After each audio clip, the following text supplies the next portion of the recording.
in association with Kutumb app. अनेक ग्रुपों से पाइए छुटकारा, आपके संगठन का अपना ऐप कुटुंब ऐप।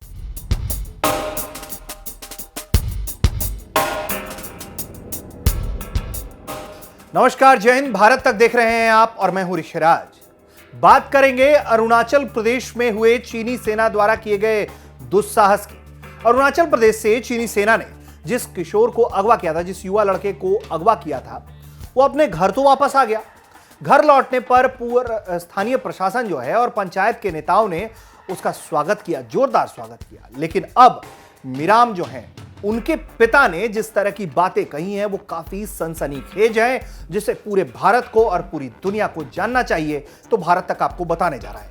मिराम के पिता का कहना है, जो उनके पिता का नाम है ओपांग तारेन, उनका कहना है कि चीनी सेना यानी कि पीएलए ने उनके बेटे को टॉर्चर किया है, उनके बेटे को पीठ पर मारा है, इलेक्ट्रिक शॉक दिए गए हैं। 17 साल के मिराम को चीनी सेना ने 18 जनवरी को एलएसी के पास से लोटुंगा जोर इलाके से किडनैप किया था। मिराम अपने दोस्त जॉनी यंग के साथ बताए जाते हैं कि शिकार पर गए हुए थे। इसी दौरान वहां चीनी सेना ने उन्हें अपहरित कर लिया। यंग मौके से भागने में सफल रहे और उन्होंने इस पूरी घटना की जानकारी अपने अधिकारियों को दी, जो सूचना अधिकारी थे वहां उनको दी। 27 जनवरी को चीनी सेना ने मिराम को अंजाव जिले के किबतू में वाचा दमई इंटरैक्शन पॉइंट पर भारतीय सेना को सौंपा। यहां मिराम क्वारंटीन में रहे और सभी कानूनी औपचारिकताएं पूरी करने के बाद अपने गांव लौटे। मिराम के पिता ओपांग टेरॉन का कहना है कि इस पूरे घटना ने उनके बेटे को बुरी तरह से डरा दिया है। जब वो वापस लौटा तो बहुत थका हुआ दिख रहा था। चाइना की जो पीपल्स लिबरेशन आर्मी है, पीएलए, ने मिराम को एक हफ्ता से अधिक समय तक अपने गिरफ्त में रखा था। मिराम के पिता का आरोप है कि मिराम को चीनी सेना ने बांध कर रखा, उसकी आंखों पर पट्टी बांधी और साथ भी यह भी कहा कि उनके बेटे को टॉर्चर किया गया। उन्होंने बताया कि वो अभी भी सदमे में है, उसे पीठ में लात मारी गई थी और हल्का बिजली का झटका भी दिया गया।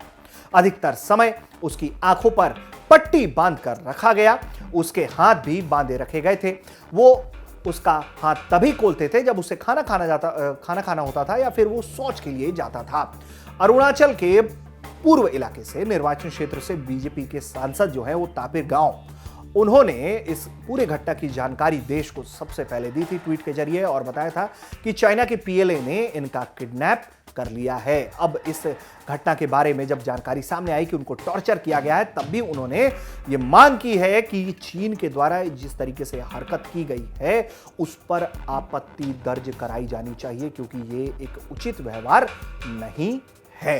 मुझे भी कॉल मिला, अपना ही लड़का है तो उसको इलेक्ट्रिक शॉक दिया गया, मारा पिता, and he has been blindfolded. चलो ब्लाइंड फोल्डेड अलग है, लेकिन फिजिकली उसको पीएलए हरास करना और इलेक्ट्रिक शॉक देना, क्योंकि वो स्पाई नहीं है और वो एक इनोसेंट, हमारा पहाड़ों में, हिमालय में रेगुलर ऐसे हंटिंग, फिशिंग और मेडिसिनल कलेक्शंस करने का हमारा परंपरा है।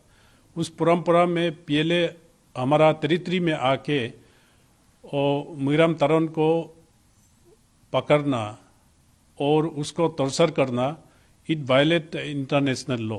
एक एस्टेब्लिश कन्वेंशंस है, उसको वायलेट किया गया है।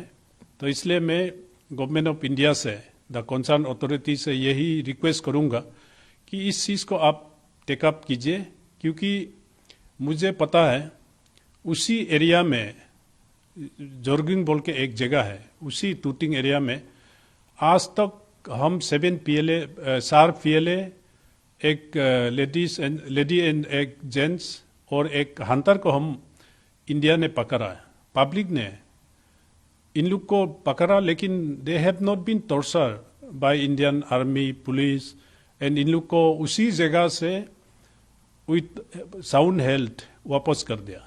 तो हम ऐसे करता है और हमारा लड़कों को ऐसे इलेक्ट्रिक शॉक देना, टॉर्चर करना, it violate the international convention law. तो इसको government of India and concern authority take up करना चाहिए।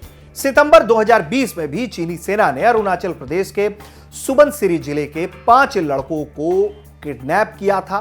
सभी लड़कों को चीनी सेना लगभग 1 सप्ताह तक उसने अपने कब्जे में रखा था और फिर छोड़ा था। अरुणाचल प्रदेश और चीन के बीच 1080 किलोमीटर की सीमा है और यही कारण है कि चीन यहां लगातार विवाद पैदा करता रहता है।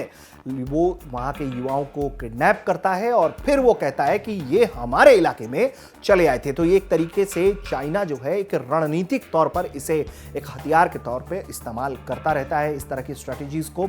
लेकिन भारत भी लगातार चौकन्ना है और इन तमाम हरकतों का वो तुरंत काउंटर करता है, तुरंत जानकारी देता है और फिर जो भारतीय युवक हैं उनको छुड़ाने के लिए भारतीय सेना और जो भारतीय राजनयिक हैं वो लगातार ड्यूटी पर लगे रहते हैं। आपको ये खबर कैसी लगी हमें कमेंट करके बताइए। देखते रहिए भारत तक।